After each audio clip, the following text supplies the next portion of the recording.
Nagbabalik po ang umagang kay ganda. Ronda Probinsya, hatid ni Bernadette. Pinky Alex, umikot tayo sa Kabisayaan. Na-stranded ang 700 pasahero papuntang Maynila sa pier ng Bacolod City, bunsod ng pananalasa ng bagyong Cosme. Ilang oras ang naantala ang kanilang biyahe, Rico? Bernadette, mahigit kalahating araw na na-stranded ang may 700 pasahero sa Bacolod City Port na papuntang Maynila. Ngayong madaling araw pa lang kasi dadaong ang barkong MV St. Peter the Apostle na nanggaling din sa Maynila.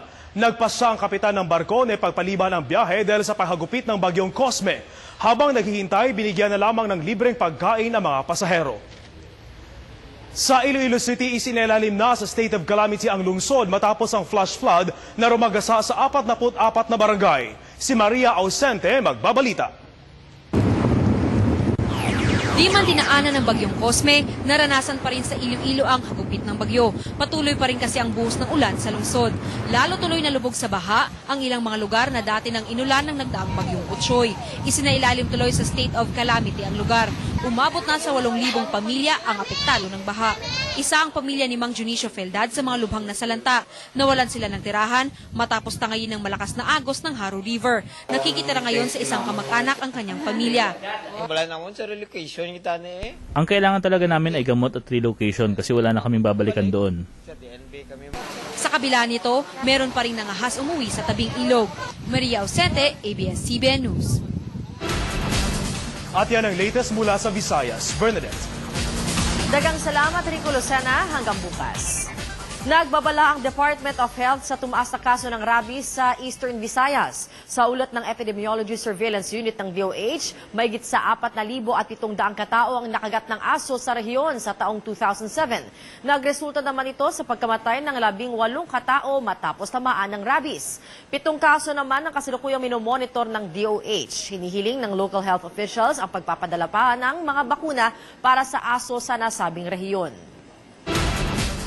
Pasadahan naman natin ang mga balita sa Mindanao. Nabulabog ang mga residente ng Barangay Tumagal sa Zamboanga City matapos tupukin ng apoy ang 11 bahay doon. Michelle, sinadya raw ba ang sunog? Bernadette, yan nga ang isa sa mga anggulong iniimbestigahan ng pulisya matapos arestuhin ang isang Victor Ramiliano na nakita umano ng ilang testigo na nagsunog ng bahay ng isang Eileen Gaganting.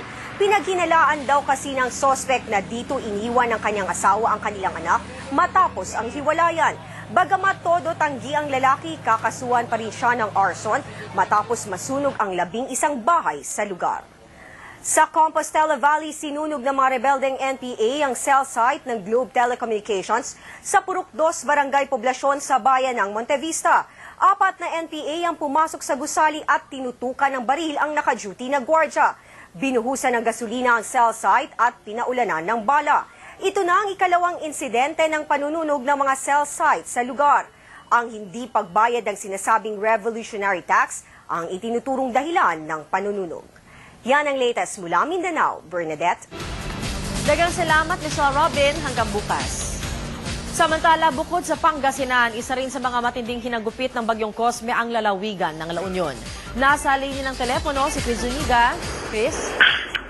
Bernadette, mahigit 200 ang nawala ng tirahan matapos bayuhin ng bagyong Cosme ang lalawigan ng La Union. Kabilang sa mga naapektuhan ng bayan ng Aringay, San Fernando, Santo Tomas, Nagilian at Bawang. Napinsala rin ng bagyo ang ekta-ektaryang pananim ng gulay, mais at kamote. Agad namang inilikas ang mga apektadong residente sa mga evacuation center. Naglaan man ng 4 na milyong pisong tulong ang Department of Agriculture para sa mga apektadong magsasaka.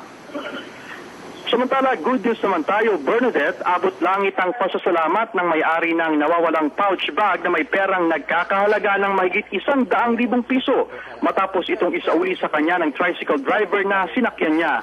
Itinurn over ni Pedro Baluca ang naiwang pouch sa ABS-CBN Legazpi matapos itong madiskubre sa kanyang tricycle nitong Biyernes. Agad namang dumating ang may-ari ng pouch na tumangging umarap sa kamera. Ayon sa kanya, meal allowance ito ng mga magre-review ng nursing board exams. Ginantimpalaan naman ng 10,000 piso ng may-ari ang honest tricycle driver. Yan ang latest mula sa Luzon, Bernadette. Baligya salamat, Chris Zuniga. Balik sa inyo, Pinky at Alex. Salamat, Bernadette. Danda mga deboto ang pumunta ng Obando, Bulacan, kabilang na ang mga mag-asawang gustong magkaanak para sa fertility dance. Nakisayaw ang mga deboto, bit-bit ang pag-asang mabibigyan sila ng supling sa tulong ng mga santo na sina Santa Clara, San Pascual de Bailon at Nuestra Señora de Salambao. Ayon kay Father Danilo Reyes, parish priest ng simbahan ng Obando, talagang dinarayo ang fertility dance sa kanilang lugar, lalo na't marami na umano ang nagkakaanak matapos na sumali doon. Sabi ng mag-asawang dumayo pa para makisayaw sa kabila ng makabagong siyensya, umaasa pa rin silang magkaroon sila ng supling sa tulong ng kanilang pananampalataya. Balitang kalusugan muna tayo. Lumabas sa pag-aaral ng mga researchers sa University of Chicago na malaki ang naitutulong ng vitamin D sa paglaban sa breast cancer. Ayon po sa pag-aaral, ang mga babaeng naka-expose sa araw ng walang sunscreen nang may 15 minuto ng kahit na minsan lang sa isang linggo ay mas maliit ang tsansang mamatay sa breast cancer. Ang vitamin D ay nakukuha sa sinag ng araw pero pwede rin itong makuha sa ilang mga pagkain gaya ng soy milk at cereal grains. Nire-regulate ng vitamin D ang calcium at phosphorus sa katawan at nilalabanan ang pagkakaroon ng tumor. Balitang Hollywood muna tayo. Nagpakasal na sina Ashley Simpson at Pete Wentz. Kinasal ang dalawa noong Sabado sa bahay ni na Ashley sa Los Angeles kung saan mismo ang tatay pa niyang si Joe ang nag-officiate ng seremonya. Maid of honor ni Ashley ang kanyang kapatid na si Jessica Simpson, nakasama naman ang boyfriend na si Tony Romo na napabalitang nakipaghiwalay umano sa kanya. Pribado at simple ang kasal ni Pete at Ashley na suot ang wedding gown na gawa ng Pinay designer na si Monique Louillier. Maugong pa rin ang balitang buntis si Ashley sa kanilang panganay ni Pete pero hanggang ngayon hindi pa rin ito inaamin ng dalaga. Sports balita sa tennis, panalo ang Serbian 4th seed na si Jelena Jankovic laban sa French qualifier na si Alice Cornet sa Italian Open sa Roma. Pinataob ni Jankovic si Cornet sa score na 6-2, 6-2. Medyo sumablay pa si Jankovic sa unang round ng game, pero nakahabol rin at tuluyan ang natalo si Cornet na naiyak pa sa sobrang pagkadismaya. Sa Israel, mga aso nagpakitang gilas sa dog show. Sa Pakistan, 13 patay sa suicide bombing. At China, muling niyanig ng lindol. Balitang abroad hatid ni Dolan Castro. Sa China, niyanig na naman ang panibagong lindol ang probinsya ng Sichuan. Araw ng linggo, 3 ang patay sa 5.7 magnitude quake, habang mahigit naman sa 1,000 ang sugatan. Lalo pang tumindi ang takot ng mga residente dahil sa mga sunod-sunod na aftershock. Mula nang tumama ang 7.9 magnitude na lindol noong 1 linggo, kung saan umabot na sa mahigit 32,000 ang bilang ng mga nasawi.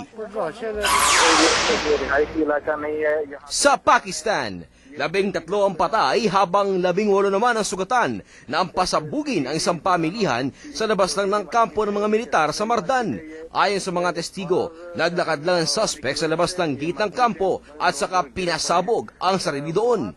4 sa mga nasawi ay mga sundalo. Sa Israel, rumampa ang mga cute na mga aso sa Tel Aviv para sa isang dog show. Doon, bilang bahagi ng ika-60 anibersaryo ng Israel, 200 aso ang nagpakitang gila sa kanilang galing sa iba't ibang tricks, gaya ng pagtalon sa gitna ng gulong at paglusot sa mini tunnel. Dolan Castro, ABS-CBN News. At abangan mamaya sa susunod na pasada ng mga balita. Lalaki, kinidnap umano ang sariling anak at sinaksak ang lola ng bata sa Rodriguez, Rizal. Dalagitang may kapansanan, minolestya umano ng sariling kuya. Kate Hudson, may bago na nga bang pag-ibig matapos ang breakup nila ni Owen Wilson? At ang live update sa naganap pong massacre sa 4 na pamilya, dyan po yan sa Calamba, Laguna. Samantala